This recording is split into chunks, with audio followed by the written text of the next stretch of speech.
বছরের সবচেয়ে বড় জয় কেকেআরের। আগ্রাসী ব্যাট বোলিংয়ে ধরাশায়ী করে দিল দিল্লি ক্যাপিটালসকে।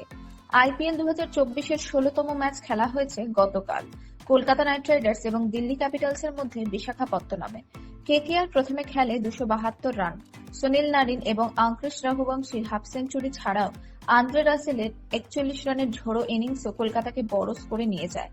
লক্ষ্য তাড়া করতে গিয়ে দিল্লি ক্যাপিটালসের শুরুটা খুব খারাপ হয়েছিল, যেটা থেকে শেষ পর্যন্ত পুনরুদ্ধার করতে পারেনি তারা।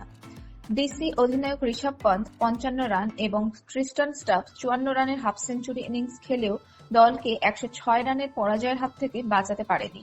কেকেআরের হয়ে ইনিংস শুরু করেন ফিল সল্ট ও সুনীল নারিন। সল্ট মাত্র 18 রান করে প্যাভিলিয়নে ফিরে গেলেও তারপর দ্বিতীয় উইকেটে সুনীল নারিন ও আঙ্কুশ রঘুবংশীর মধ্যে 104 রানের জুটি গড়ে ওঠে। একদিকে নারিন 39 বলে 85 রানের ঝোড়ো ইনিংস খেলেন, যার মধ্যে ছিল 7টা 4 এবং 7টি ছক্কা, যেখানে আইপিএল অভিষেক ইনিংসে 27 বল খেলে 54 রান করেন আঙ্কুশ। এই ইনিংসে তিনি মারেন 5টি 4 ও 3টি ছক্কা। শেষ ওভারে আন্দ্রে রাসেল 41 রান করেন এবং রিঙ্কু সিং 8 বলে 26 রানের ক্যামিও ইনিংস খেলে গুরুত্বপূর্ণ অবদান রাখেন। কলকাতা প্রথম 10 ওভারে 135 রান এবং শেষ 10 ওভারে 137 রান করে দিল্লির বোলারদের ধরাশায়ী করে। ইনিংসের শুরুটা খুব খারাপ ছিল দিল্লি ক্যাপিটালসের।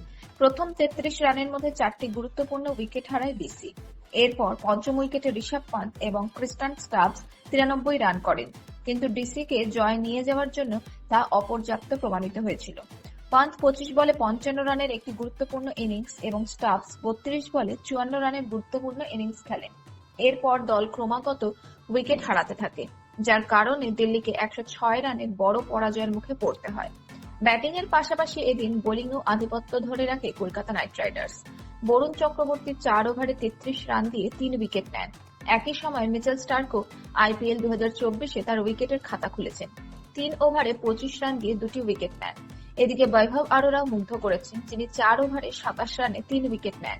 এছাড়া একটি করে উইকেট নেন সুনীল নারিন ও আন্দ্রে রাসেল।